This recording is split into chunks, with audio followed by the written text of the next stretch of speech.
again, back again. And we're back, back again. All right, and we are here again, and we are back again. As always, I'm Matt. I'm Drew. And this is the Back Again podcast. This is the only review show that takes a sequel from the past and asks the question, is it worth going back again? We are continuing on our Season 3 comedy sequel lists, and today we are doing the follow-up to the 1992 Wayne's World, and we are doing Wayne's World 2. Paramount Pictures presents Extreme Close-Up! Wow! That was just like the first movie. Wayne. It's Heather Locklear. There is a God. Heather be thy name. And Garth I feel weird. in their first movie since their last one. What's it called? It's called, Wayne's World 2. Yes! Wow. Wayne's World 2 comes out in 1993. Once again stars Mike Myers, Dana Carvey, Tia Carrere, and Christopher Walken. It's directed by Steven Surgic, and it is once again written by Mike Myers, Bonnie Turner, and Terry Turner. Wayne's World 2 picks up, I believe, a year after the events of the first Wayne's World, where Wayne is continuing to do his show with Garth, and he's trying to find like a purpose in his life. So he has a vision, like a dream, of Jim Morrison and a somewhat naked Native American. And they tell him that he needs to put on a big concert in Aurora that he can call Waynestock. Or I guess he comes up with the name later when he's just like kind of bullshitting in the office. But throw a concert in Aurora and this will be his purpose. And that's essentially the plot of the second one? There are side plots with the other characters, primarily Dana Carvey, and then there's Garth. other subplots. But the main arc of the Waynestock umbrellas into all of these elements of Wayne's life that he is like growing into as an adult. The big one being his relationship with Cassandra, yeah. So just in regards to like comedy sequels and comedy movies, right? So this is going to be the second SNL sketch that like Lorne Michaels produced that they turned into a feature film, which is, the first Wayne's World. Now that first Wayne's World, the plot to that is essentially kind of something we've seen a million times before, which is there's like two goofballs, or there's one goofball. In this case, it's two. And then there's a big corporate person that's going to come in and kind of like take the rights to their identity. In this case, corporatize it. Yeah. Rob Lowe finds out that there's this show called Wayne's World. He very easily buys the rights to the show without them knowing because they're idiots. And then at some point they're going to be like, you can't do this to our show. And they're like, yes, we can. We own Wayne's World. And then it's about them not necessarily getting the show back, but using the show to get Cassandra a agent or like a to win her back. To get her signed by like a label. Yeah, in doing so win her back. Because they're also broken up at that point. Exactly. Then when you look at the second one, a lot of those subplots carry over in the sense of Cassandra's going to be kind of wooed by a man and Wayne is going to get jealous and they're going to break up. Garth is going to have a love interest that's a blonde that's essentially going to be there for comedic beats. It's a bit of a soft reboot.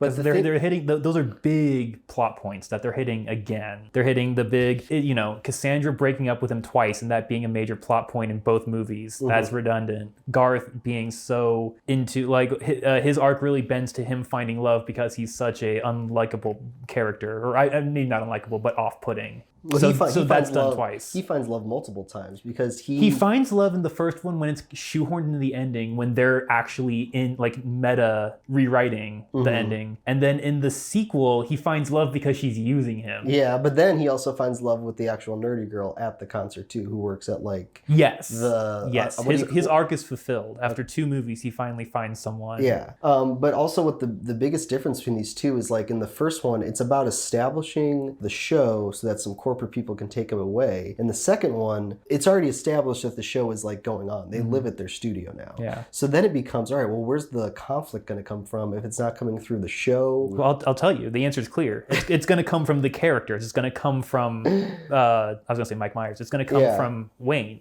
I think that's kind of the problem with the first one, is that it has to establish the show, and the show is very basic. And so it's like, how do we tell a basic story, or how do we tell a story about this basic concept of a goofballs TV show? The second one, they don't have to worry about establishing the show. They can just focus on the characters. And when they just do that, I think they have more effective beats, more effective setup for comedy. And I mean, either way, like the fact that both these movies end with like 3 different endings, you know, it's like, okay, let's do the sad ending, let's do the happy ending. Well, again, whatever. repeat beats. That makes it just seem more like a soft reboot. Well, all I'm saying is like when you have endings like that, the plot almost kind of becomes irrelevant because the whole purpose of the movie is to be like a vehicle for comedy. Yeah. And to be a vehicle to watch these characters like reacting in kooky situations. It's just interesting though because it's like, all right, well, if the endings don't matter, then the plots can be inherently simple. And it's weird because I kind of prefer the plot to the first one because the ending I think works better, whereas but I do like things in the second one where it's like already established. The problem is that they actually give a plot where he's got to throw this big concert and he's got to get Aerosmith, Van Halen, Pearl Jam, and it's Rip Taylor. Yeah. Right? So he says he's going to get all these people to come to the concert. He only ends up getting Rip Taylor and Aerosmith. Pearl Jam and Van Halen don't even show up. And not only that, when you're going to do the super happy ending and everything works out in the end and it is like a bigger like logistical battle. Do we need to go into how they present these endings, like for people who haven't seen the movies? Well, I'm assuming most people have seen the movies because we're doing like comedy classics. But if you haven't, like what they do is just 3 different endings. They do an original ending that's like the movie. They do a sad ending. That's usually the first one. The idea is that in both the original and the sequel, it ends tragically, and then they're like, "Oh fuck this! We're gonna do we're gonna do a better ending." They do like a ridiculous one, and then they settle on the happy ending. Now they They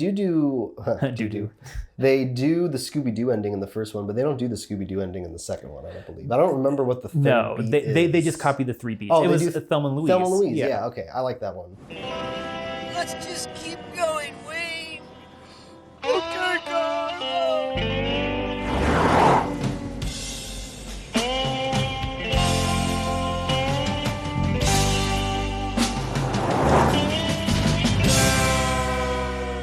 Either way, it's like, I'm fine with those endings. It's just that when you make your plot in the second one a little bit more like... The plot was too good. Yeah, it was like there was bigger stakes that at the hand. joke ending kind of came out of nowhere. Exactly, because I understand the ridiculousness of him being in... I'm still talking about the second one. Being in the recording studio with Cassandra, with Christopher Walken's character, which is Bobby.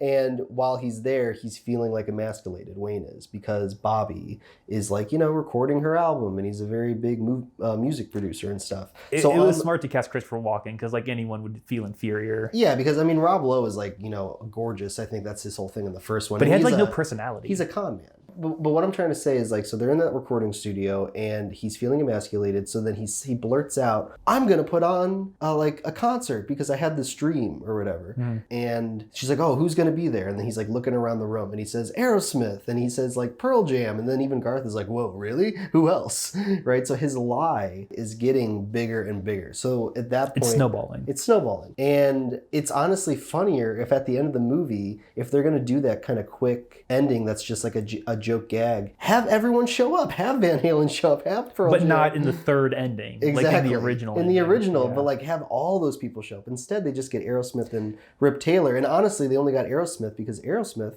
was already in the movie. Well, they were in the movie, but they were also in one of the original SNL sketches. And it was like a really famous one. That's the one with Tom Hanks where he's like testing the microphones and he's going like, you know, sibilants or whatever. So I don't know. It's just like, there's things I like about the second one and there's things I like about the first one. And I feel like both of them had good moments for themselves, but then both of them also like had missed opportunities. I don't know if we want to go that much into directly comparing them right now, but I would definitely say I agree with that, but I think there's a lot more strength in the second one, or the strengths in the second one are a lot more important to a good movie.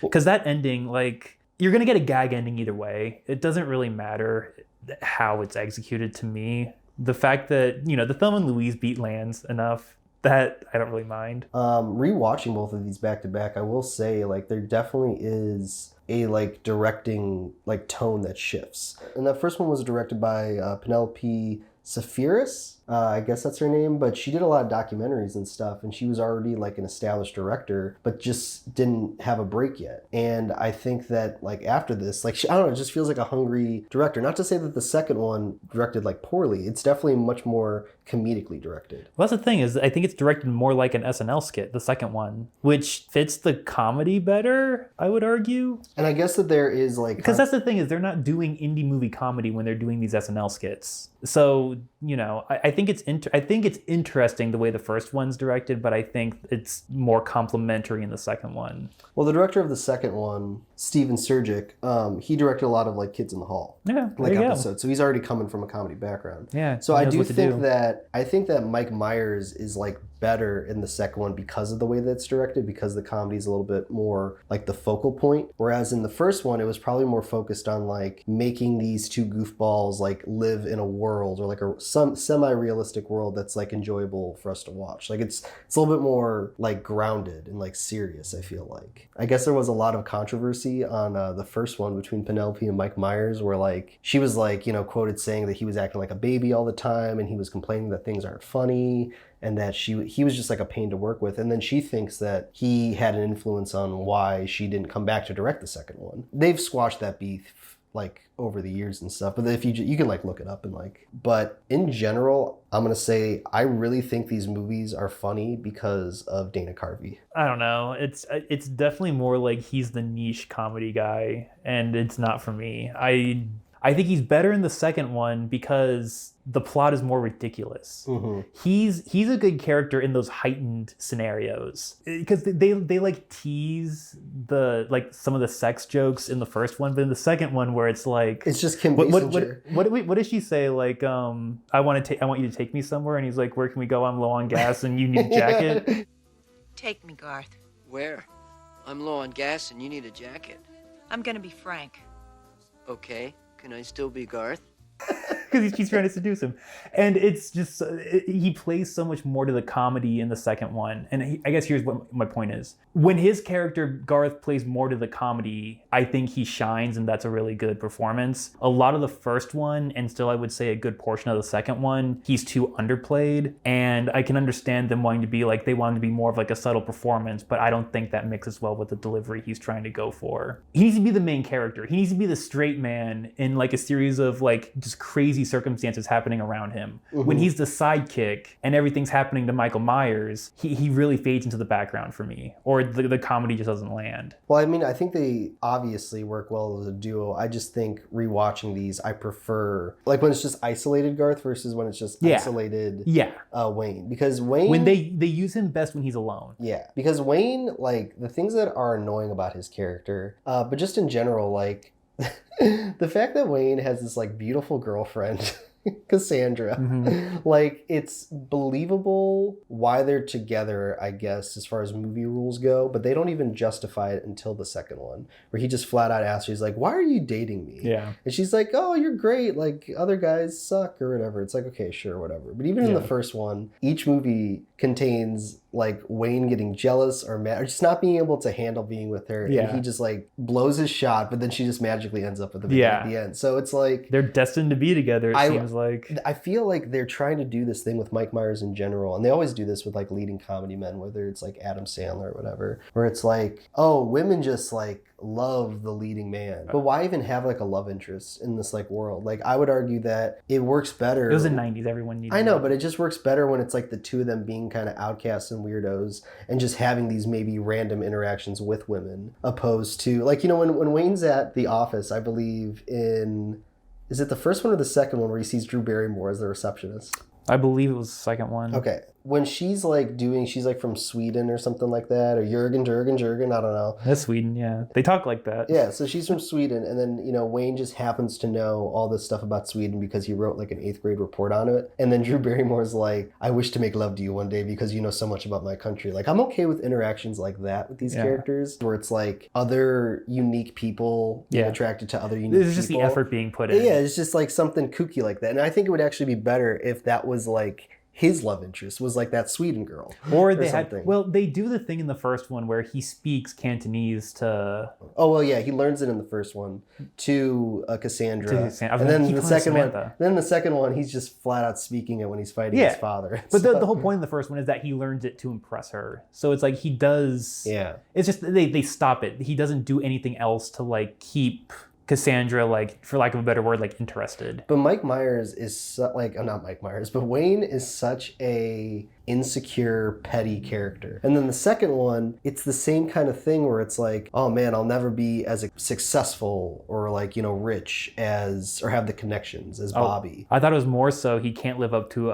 Cassandra's father's expectations. I mean, sure, but like, I don't know. There's just something, it's always that he is not enough, and his response to that is by kind of overreacting and then breaking up with her, or then like, stalking her. Like he's taking pictures of her and Bobby in the second one, even though it leads to the really funny YMCA scene. Yeah. But still, like, he's just like such a... He's flawed. He's not deserved, like, he doesn't deserve love, I don't think. He's flawed. Wayne now, it'd be one Campbell- thing if he overcame that flaw in some way. He but never never does. does. He never does. It's He never does. So that's the thing, is it's like this whole franchise is interesting because the first one is like successful, and it might be one of those situations where it's more successful than they thought it would be, and then they make a sequel and they kind of do a Addams Family Values thing where they just make it a true comedy sequel. But oh yeah, it is very similar. it's interesting about this because the first one has a budget of $20 million, and it's got a box office return of $183.1 million. So it's a huge box office hit, and it was like number one in the theaters for a while. And then even in regards to Rotten Tomatoes scores, it's got a 79% on Rotten Tomatoes, and then it's got an 84% audience score. But then when you look at the second one, okay, so it's like, we have a smash hit, nothing should go wrong, kind of in the same way with like, like I just said, like Addams Family Values. So this one, it's got a $40 million budget, and it only makes 72 million bucks at the box office. I think that could be because it also came out very soon on the heels of the first one, I feel like. Well, not only that, it also dropped critically. It's got a 60% on Rotten Tomatoes, and the audience score only has a 63%. Well, 60 is still fresh in my book. That's better than I thought they would give it, just the way they normally judge these comedy sequels. But those are both like 20% drops across the board. And the only reason maybe why I could see it being like having that drop is because if it is only like a year or two apart, and there are a lot of the same kind of retreaded beats in the second one, people probably thought like, oh, that's lazy. But for you and me watching them back to back, those beats were necessary, but then there was also new jokes that were funnier than maybe some of the jokes in the first one.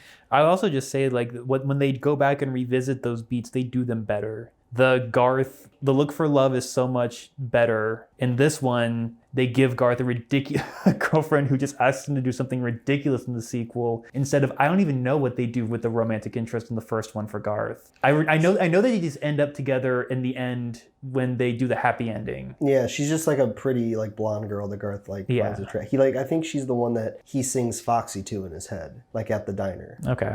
So they turn a gag into like an actual full-blown like series of gags, which could be construed as like a character arc. Oh, darling, with all this talk about killing and 45 magnums with the clip file down and the safety off, oh, it's just all so confusing. I won't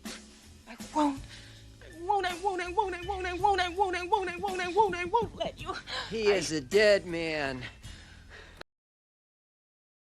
The first one really has that kind of like by the book story where it's like two goofballs, they have this thing, corporate people come in, they buy it from them, they try to corporatize it. At the same time, he's got a love interest. It all kind of merges at the end. The second one's weird because it's like, okay, we're going to put on Wayne stock. How do we do that? Well, we have to go to England first, and we have to get this guy.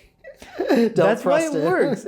The first one is more interesting because the way it's executed juxtaposes the comedy. I would argue I don't think it does it enough to make it actually effective. Yeah. But I think there's enough there for it to be interesting. The second one is shot to complement the comedy. So I would argue even though the first one's more interesting, the second one's better. It's more effective as a comedy. It's funnier. But like, yeah, it's like they're just going all over the place because what is it? They have to find the most famous roadie in the world. Yeah. Because he knows how to bring all these bands, like he would know how to bring all these bands together, but they have to go to England to find him. So it's just, it's just more of an excuse to hang these comedy bits off of. And the comedy bits are more funny because the plot is built around them instead of vice versa. To be honest, I think it feels more like a cartoon or like a TV show where it's like, oh, let's take these characters, now they're going to do this. I mean, you're right, but that doesn't make it any less of like...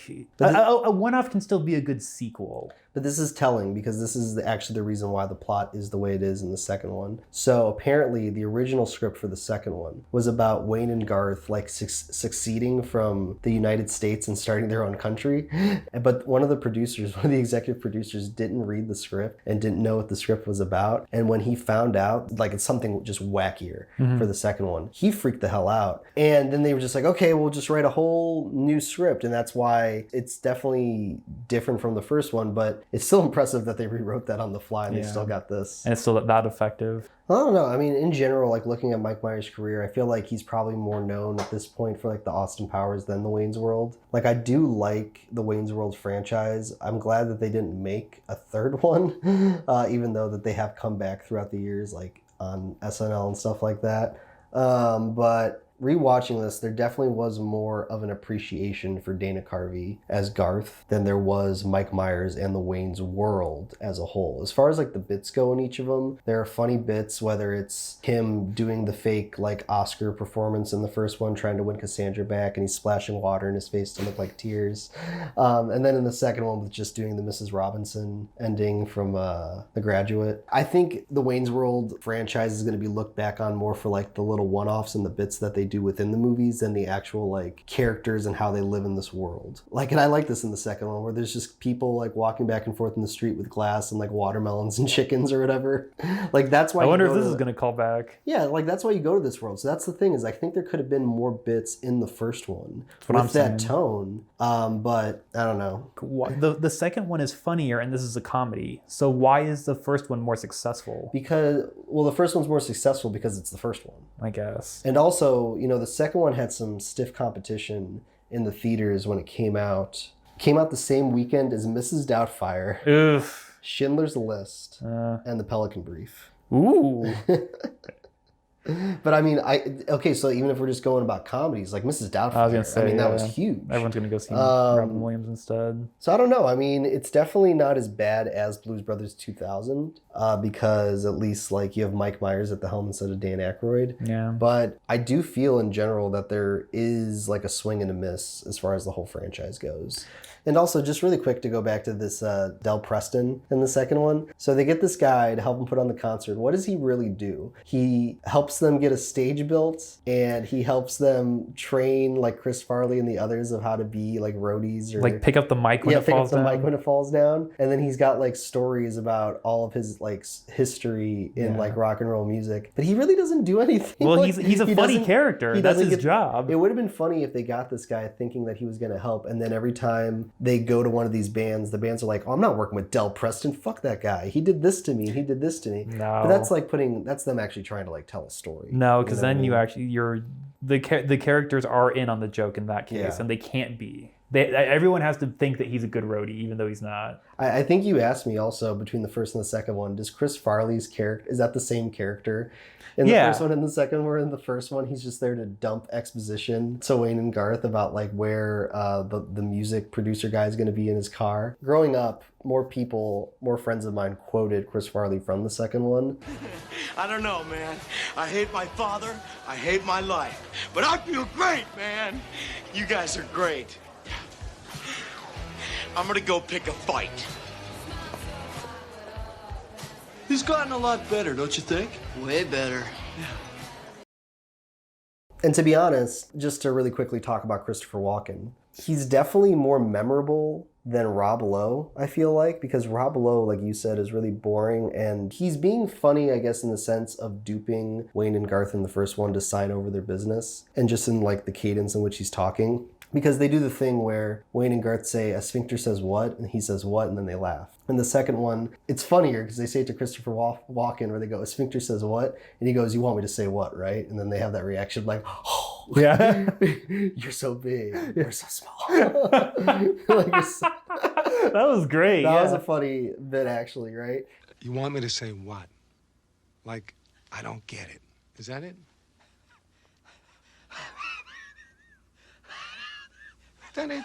Oh dear, last guy didn't get. Okay, last guy didn't get. You big, we small, so we better go. So I think that because the second one's a little funnier, you remember Christopher Walken more, but his character is just as ridiculous and stupid. He's trying to sign this. He's trying to sign But it's Cassandra. funny because it's Christopher Walken. I know, but when it's some like schmo like Rob Lowe who's just like the corporate guy, it's like, yeah, because that's what you expect. Now you have Christopher Walken being like the sleazy like con man, but he's like so charming and so like distinguished in my opinion that it's like it contrasts. So that's where the comedy comes from. You said it was justified that Cassandra marries him at the end or tries to marry him because the father approves it. But because the father approval scene is so ridiculous that it sets up another ridiculous scene with the marriage. I know, but there wasn't even a scene with Christopher Walken and the father before the wedding. It doesn't matter. That's what Wayne and the father were fighting over. I know. It's all set up. It all pays off. Wayne's World 2 is good, honestly, like smart comedy in the way that it's like it's written smart. It's set up, it pays off. The references are intelligent. But it is weird because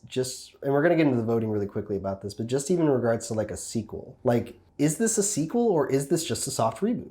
Real quick, I would just argue no, because in the big thing for me with Addams Family was it's the same story. In this, at the very least, the main story is different. Mm-hmm. It's them potentially losing the show in the first one to Wayne having a quote quarter life crisis in the second one. So I think the main plot is different enough that it's technically a sequel. What's happening is they're just recycling the jokes, and it's excusable because at least this time they're executing it correctly, the jokes. But like... Because every time a joke is recycled, at least it's better. Sure, it's just the plot is just so wonky. At least it's original. The plot is like Chris Farley when he's getting yelled at by Mike Myers, and he's like, "What are you doing here? You don't belong." It's like, I got nowhere else to go. You're worthless! You're less than nothing! What's keeping you here? You don't belong here! Why don't you just quit? 'Cause I got no place else to go! So as always on this podcast, we ask 3 questions that lead to a final vote of is it worth going back again? And the first question is, does it work as a sequel?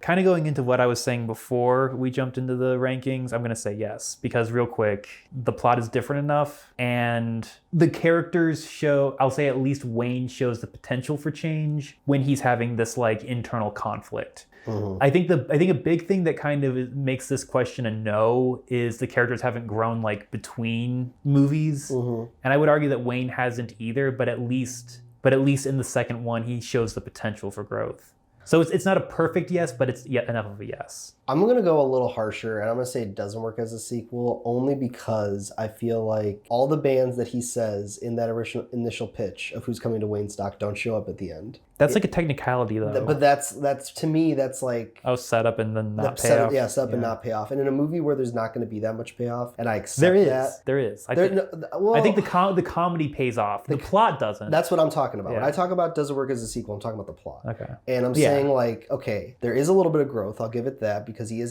having like that existential crisis. But that big one doesn't pay off. The thing that he throws out of his ass with all the bands, none of the bands come back except for Aerosmith and Rip Taylor. And Rip Taylor's not even a band.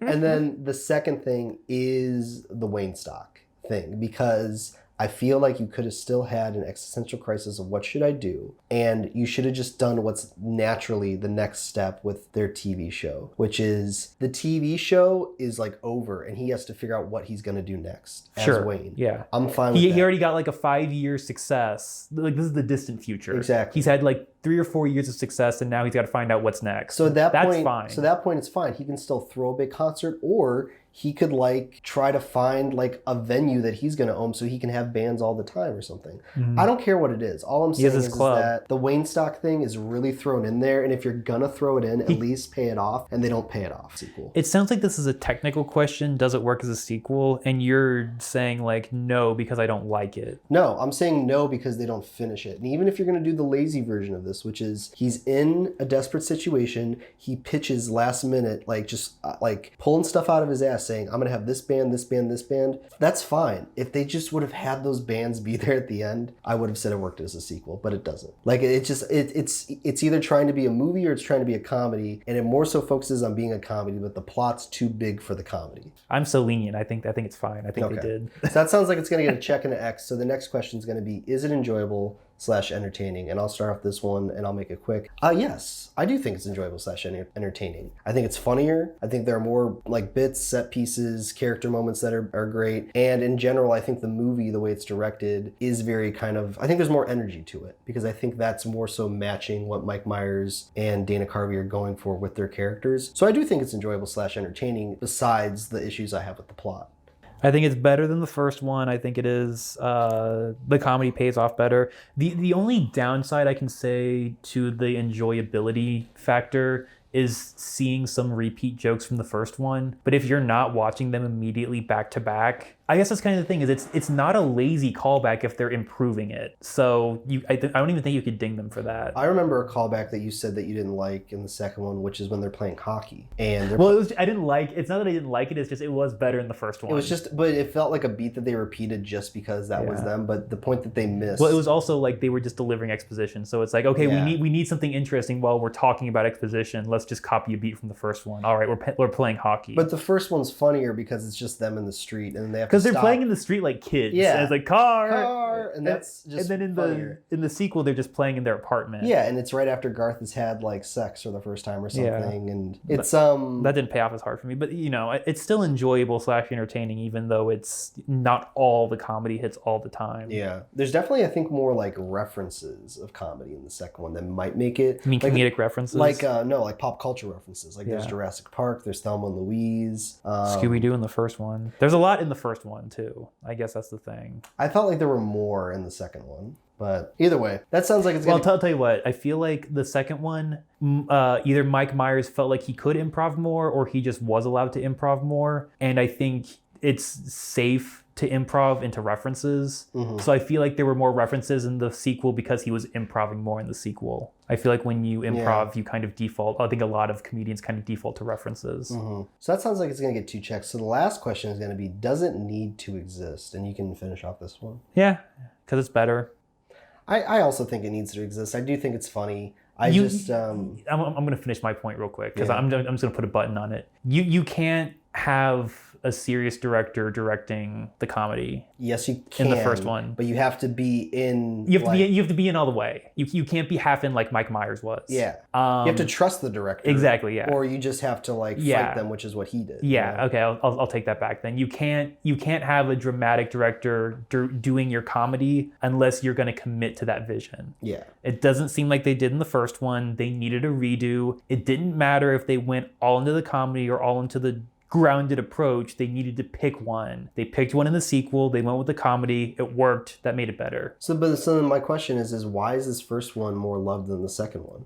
I think, like you said, it had less competition in the theater and it was fresh. But that's box office. But I'm also talking about like the critical response. I would say because it was fresh. Okay. So if you're doing that math at home, that's going to be 5 checks and 1 X. So it is going to get 1 giant check for worth going back again. And yeah, I mean, you gave it checks across the board, which is interesting. I wanted to be still a little bit more truthful to the first question of like, does it work as like a sequel? As always, thanks everyone for listening. If you like this episode, you can listen to more episodes of the Back Again podcast, available wherever you listen to podcasts, or you can watch these videos on YouTube with video. Just subscribe to What a Guy Productions. And outside of that, you got anything else to add, Drew? Then why were we supposed to put on the concert? Because you had to try and do something with your life. But it was a failure. Whether you won or lost, what's important is that you gave it your best shot. All right, everyone, we will see you next time. Back, back, back, back again. Back, back, back, back again. I'm back again.